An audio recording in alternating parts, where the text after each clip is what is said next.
Pai, muito obrigada pelo teu amor, a tua graça, a tua bondade, a tua misericórdia. Obrigada, Senhor, pelo teu carinho, obrigada, Senhor, pelo teu perdão e obrigada por ministrar aos nossos corações. Nós estamos aqui, Senhor, para ouvir a tua voz e tributar a ti todo louvor, toda honra e toda glória que tu mereces. Nós te amamos, Pai, nós te adoramos. Tu és o centro da nossa vida. Tu és o bem mais precioso que nós temos, Jesus. Te amamos, Jesus, te amamos.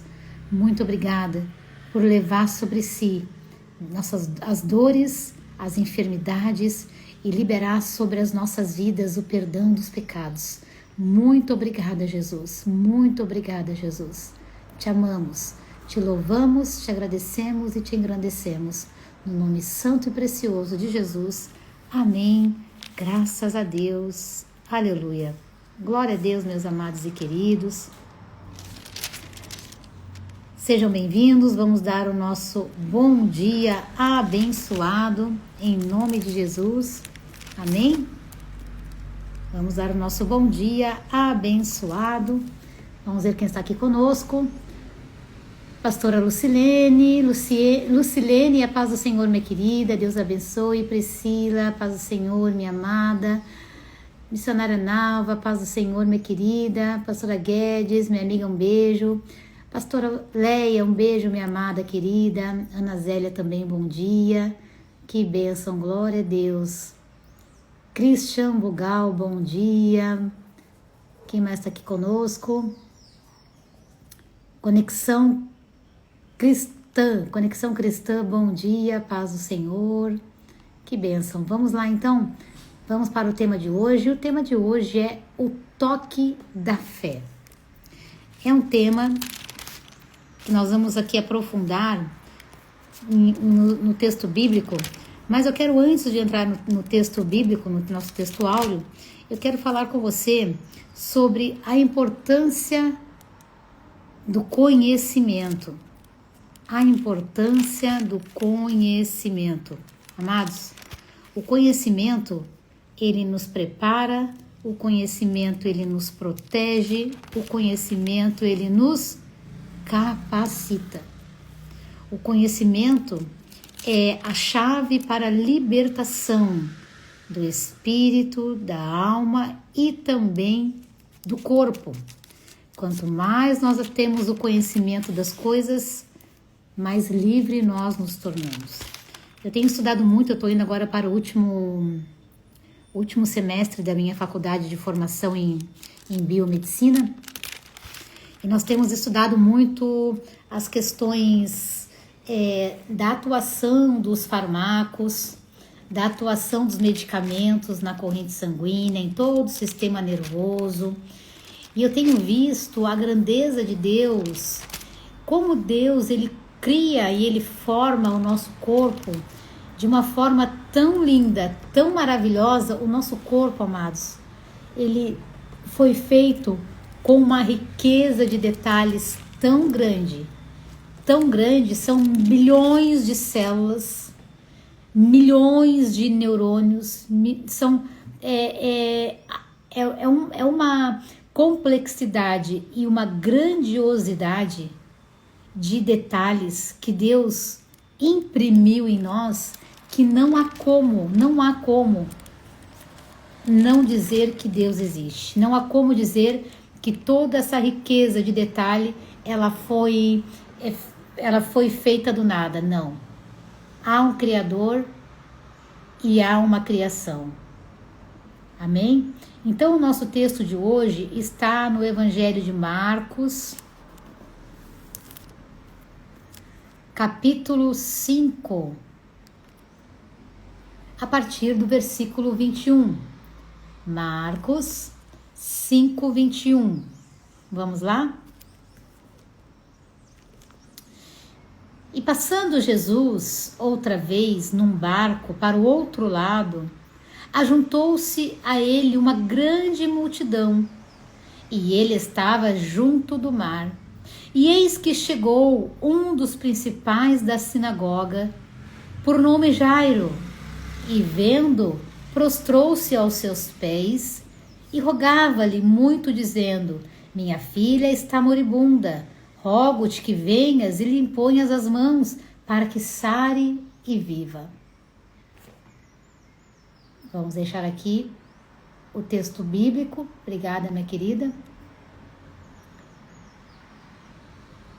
Vamos para o versículo de número 24. E foi com ele e seguia-o uma grande multidão que o apertava.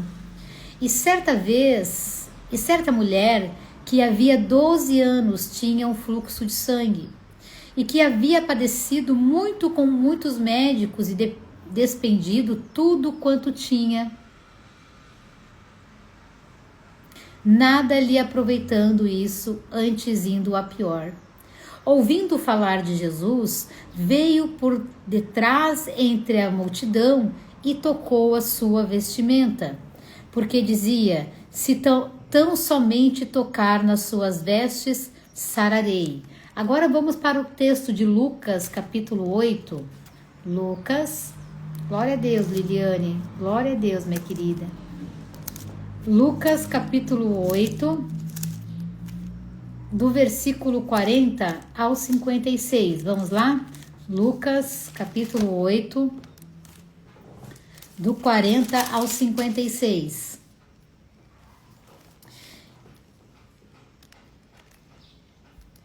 Vamos ler a partir do versículo 43. Lucas, capítulo 8, a partir do versículo 43. Ok? E uma mulher que tinha um fluxo de sangue havia 12 anos e gastara com os médicos todos os seus haveres e por nenhuma pudera ser curada. Chegando por detrás, tocou na orla das suas vestes e logo estancou o fluxo de sangue. Agora vamos lá no versículo 42. Porque tinha uma filha única, quase de 12 anos, que estava à morte. Quero falar com vocês aqui sobre alguns pontos importantes desta passagem, que vai nos elucidar muitas coisas aqui que são importantes para nós que cremos em Deus e para nós entendermos o porquê que alguns textos falam de números, né? Nós vimos aqui o número 12. Esta mulher estava doente, estava com essa hemorragia há 12 anos. E o chefe daquela sinagoga estava com uma filha de praticamente 12 anos que estava para morrer. Estava moribunda, estava enferma para morrer. Então vejam, nesta época, as mulheres, quando elas estavam em seu período menstrual, elas eram isoladas. Elas eram isoladas da sua família naquele período, naquela semana. Então, elas não tinham o convívio do lar. Esta mulher ficou 12 anos apartada da sociedade. Inclusive, ela não podia ir ao templo. A mulher que estava no fluxo não podia ir ao templo para ouvir os ensinamentos. A mulher que estava no seu período não podia nem ter contato com a sua família, nem com as pessoas de fora, muito menos ir no templo. E nós vamos ver aqui 4 personagens: Jesus, o autor e consumador da fé e do milagre. Nós vamos ver um chefe de uma sinagoga, hoje seria um pastor. Nós vamos ver uma filha que está morrendo e uma mulher que está em um fluxo de sangue. Este cenário dessas 3 pessoas está acontecendo em um período de 12 anos.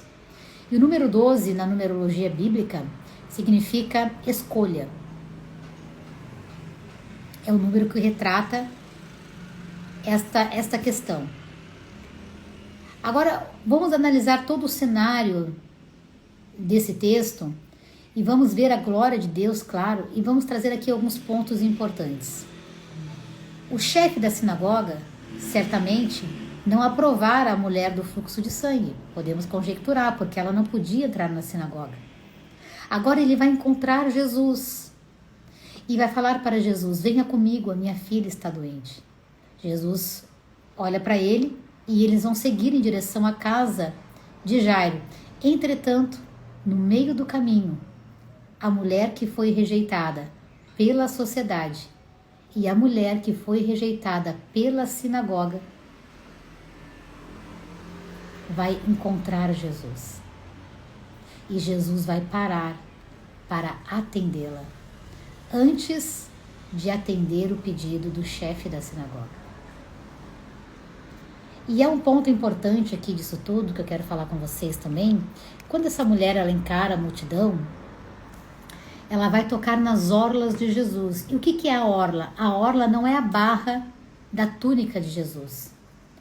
Aqui nós vamos ver o talit. O talit é o manto que o judeu usava, e os judeus ortodoxos usam, né? Esse manto chamado de talit, ele tinha nas suas pontas um franjeiro.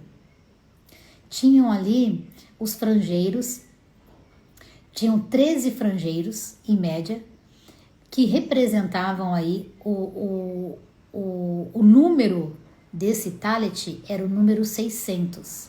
E tinham esses franjeiros que representavam o número 13. Então, 600 mais 13, 613. Quantas são as leis mosaicas? 613 leis. Então, neste manto, chamado de talit, havia esta franja. E esta franja, Deus vai orientar que fosse colocada para que o homem não esquecesse das leis mosaicas para aquele tempo. E se acreditava que quando as pessoas tocavam na orla dos sacerdotes, elas poderiam ser curadas. Vamos ler lá Números, capítulo 15. A paz do Senhor, irmão Carlos, meu querido, Deus te abençoe. Paz do Senhor, Jaque, Deus abençoe. Wênia, Maristela, Clotilde, Val, minha querida, um beijo, Deus te abençoe. Fidetinha, Regina, glória a Deus, Adriele, Isaura, Lilian, Jane, sejam bem-vindos, amém? Vamos lá então para Números, capítulo 15, versículo 37.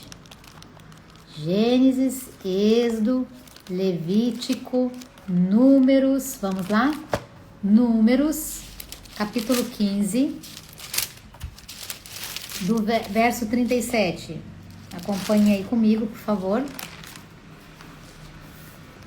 Números 15, 37 diz: aqui é a lei sobre as bordas das vestes. E falou o Senhor a Moisés, dizendo: fala aos filhos de Israel e dize-lhes que nas bordas das suas vestes façam franjas pelas suas gerações, e nas franjas das bordas porão um cordão azul. Versículo 39. E nas franjas vos estará, para que o vejais e vos lembrais de todos os mandamentos do Senhor, e as façais, e não seguireis após o vosso coração, nem após os vossos olhos, após os quais andais adulterando, para que vos lembreis de todos os meus mandamentos, e os façais, e santos sejais o vosso Deus. Eu sou o Senhor, vosso Deus, que vos tirei da terra do Egito, para vos ser por Deus. Eu sou o Senhor, vosso Deus. Então aqui, as franjas que tinham ali na orla das vestes não era na túnica, não era a barra da túnica de Jesus, não era a barra da saia de Jesus, eram os franjeiros que ficavam no talit. Então o povo estava adulterando, o povo estava em pecado, então Deus vai dizer a eles: façam essas franjas abaixo do talit, como está aqui na próxima imagem. Vamos ver aqui, ó. Estão vendo? A túnica e o talit. Na barra do talit, que era a veste, também fazia parte da veste judaica, tinha os franjeiros e o cordão azul, representando ali as 613 leis mosaicas. Então Deus orienta eles a fazer desta forma. Por quê? Para que eles não esqueçam, para que eles se lembrem, porque eles não tinham o Espírito Santo. eles não tinham a totalidade da palavra, porque só havia ali a Torá, que é o Pentateuco, Gênesis, Êxodo, Levítico, Números, Deuteronômio, mais os profetas. Era o livro chamado de o livro da lei, a Torá ou o Pentateuco. Pelos judeus é chamado de Torá. E Deus então vai orientá-los, que eles deviam colocar então estes franjeiros nas orlas do seu talit, para que quando eles vestissem diariamente aquilo, eles estivessem lembrando das leis do Senhor. Então o judeu, ele tinha uma convicção religiosa, que na época do Senhor estava associado com o conceito do talit, das leis, né? Então eles acreditavam que se eles conseguissem tocar na orla das vestes, seriam curados. Hoje nós não precisamos mais vestir talit, nós não precisamos mais vestir roupa judaica, primeiro porque não somos judeus, e segundo, a lei está gravada no nosso coração pela pessoa do Espírito Santo e pelo conhecimento da palavra. Por isso, eu comecei aqui a live hoje falando com vocês sobre conhecimento. O conhecimento prepara, o conhecimento liberta e o conhecimento protege. Por isso, hoje nós começamos aqui a nossa live falando sobre conhecimento. Eles tinham as leis, eles tinham o ensino de Moisés, mas eles não tinham como guardar o conhecimento no coração, porque não tinham o Espírito Santo presente diariamente. O Espírito Santo só vinha sobre o profeta, o sacerdote ou o rei, e ali executava a profecia, o ensinamento de Deus, depois ele se recolhia. Hoje não. Hoje nós temos o Espírito Santo de Deus e pelo conhecimento temos gravado no nosso coração a palavra do Senhor. Então é por isso que hoje o crente que é cristão não se veste como judeu, não anda como um judeu, a não ser que seja um judeu de nacionalidade e queira se vestir no padrão da sua nação. Fora isso, é um comportamento que anula o que Cristo fez na cruz, porque se eu preciso usar um talit para dizer que eu tenho fé, que eu sou cristão, se eu preciso usar o manto de Israel, que é o talit, significa que o que Cristo fez para mim não foi suficiente. Eu tenho que vestir uma roupa para dizer quem eu sou. Entendem, amados? Então vamos voltar aqui para a história, para esta linda história, ok? Aqui está o texto de Números capítulo 15, que nós lemos, né? Quando Deus fala aos filhos de Israel que eles têm que confeccionar essa roupa para não se esquecerem das leis do Senhor. Voltando ao texto, então, de Lucas, né? Capítulo 40, vamos voltar lá, Lucas 40. Então nós temos aqui 4 personagens. Jesus Cristo, e depois nós vamos ver ali um trio, né? A mulher que estava nesse fluxo há 12 anos, a filha desse chefe da sinagoga, que estava também para completar 12 anos.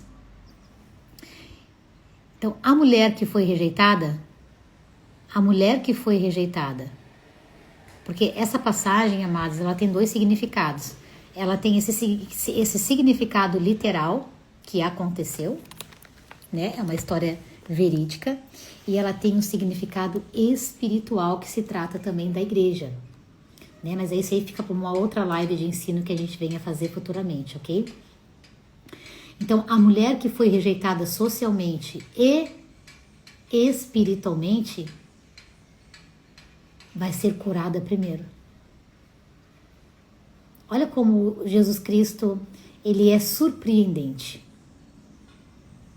Cristo poderia ir primeiro na casa do chefe da sinagoga, afinal de contas ele era um chefe da sinagoga.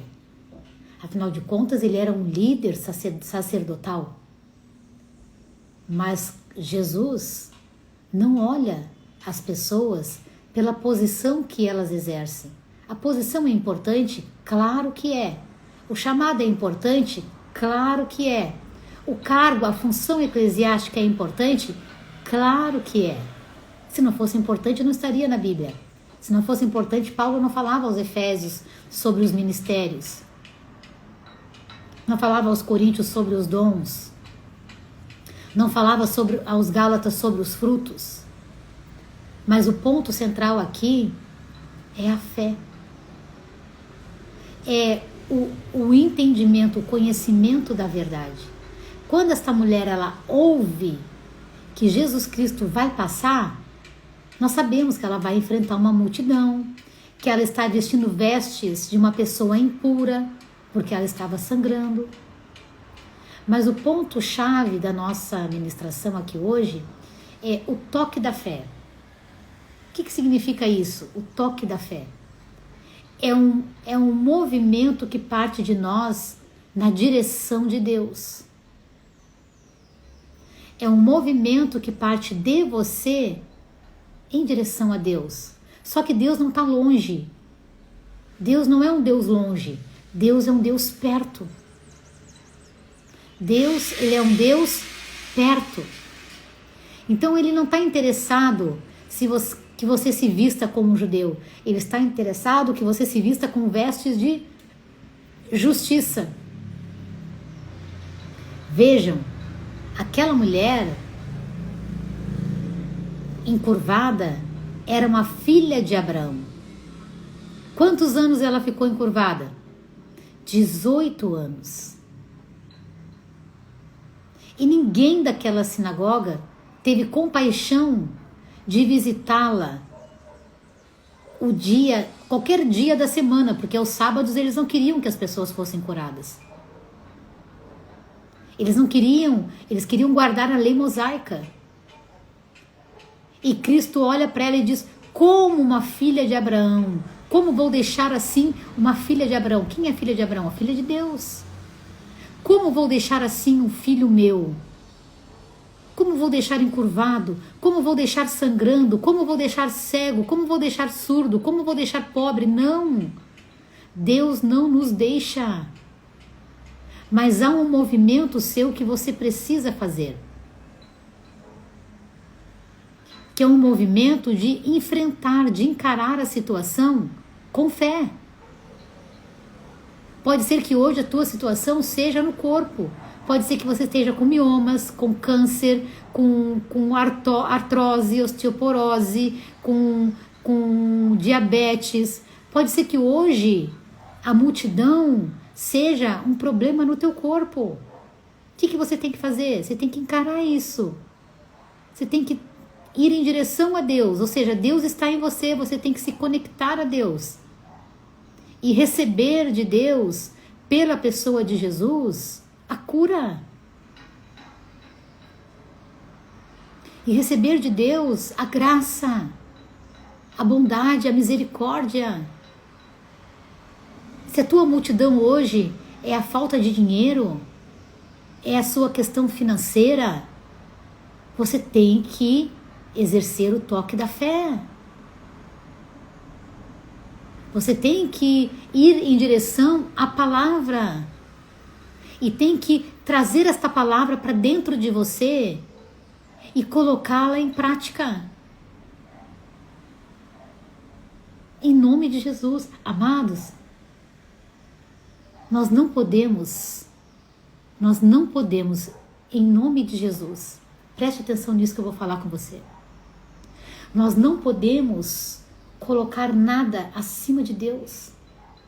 Tem pessoas que falam: eu trabalho 12 horas por dia, e eu pergunto para você, quantos anos você é convertido? Escreve aí. Há quantos anos você escolheu entregar sua vida a Jesus? Há quantos anos? Há quantos anos você caminha com o Senhor? Há quantos anos você vai à igreja? Há quantos anos você ouve a palavra? Escreve nos comentários. Há quantos anos? Por favor, interaja aqui conosco na nossa live. Há quantos anos você caminha na fé? Vai escrevendo aqui nos comentários. Há quantos anos você conhece Jesus? Há quantos anos? Eu vai fazer 18 anos que eu conheço Jesus.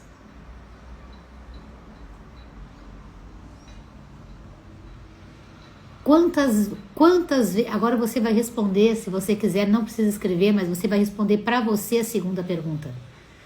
Quantas vezes você já estudou e meditou na Bíblia inteira? Quantas vezes você já leu a Bíblia nesses 5 anos, 10 anos, 20 anos, 30 anos, 40 anos, 5 anos? Quantas vezes você leu a Bíblia inteira e se debruçou sobre ela para meditar e estudar? No mínimo, nós devemos ler a Bíblia inteira, no mínimo uma vez por ano. Mas nós, às vezes, escolhemos a pior parte. Trabalhamos demais, ficamos na internet demais e lemos a Bíblia de menos. Nós mudamos a ordem das coisas e é por isso que existem situações de multidão na nossa frente. Aquela mulher não conhecia a Jesus, mas ela era judia. Então ela priorizou a medicina, ela priorizou os tratamentos terapêuticos. Ela gastou toda a sua riqueza em medicamentos, em tratamentos e provavelmente ela serviu de experiência para um monte de médicos que tinham por ali. Porque ninguém conseguiu parar o sangramento dela. Ninguém. Mas quando ela ouviu Jesus passando, ela teve uma atitude. Só existe uma forma de nós ouvirmos a Deus, é lendo a sua palavra.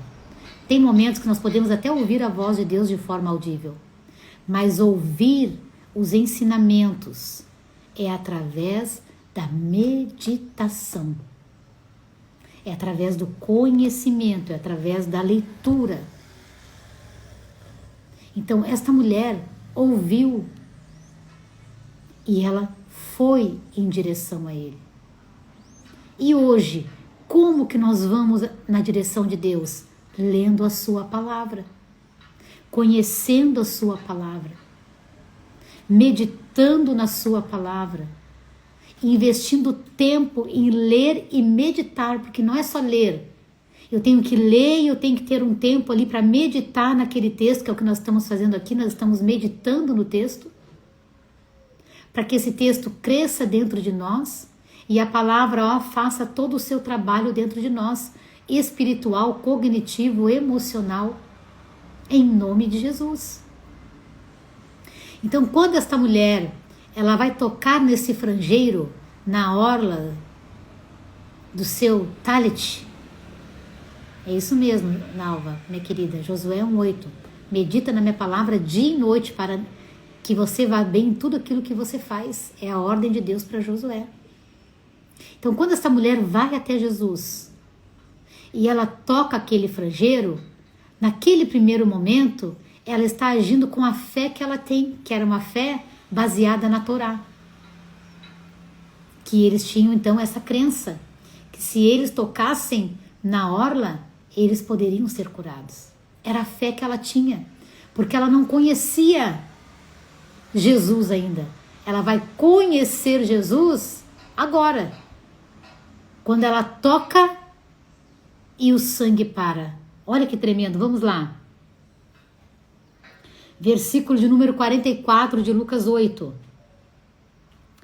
Chegando por detrás dele, tocou na orla da sua veste e logo estancou o fluxo de sangue. E disse Jesus: quem é que me tocou? E negando todos, disse Pedro.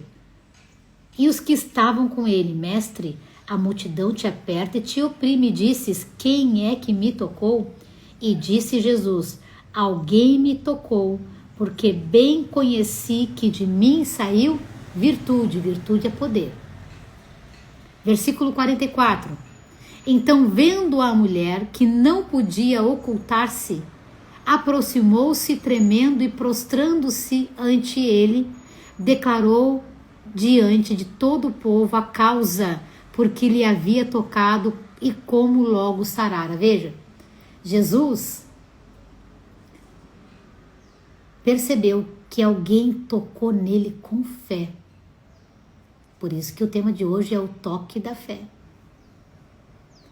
Alguém tocou nele não como a multidão que o apertava, porque queria somente milagres, ou porque só queria comida. Mas alguém tocou nele com fé.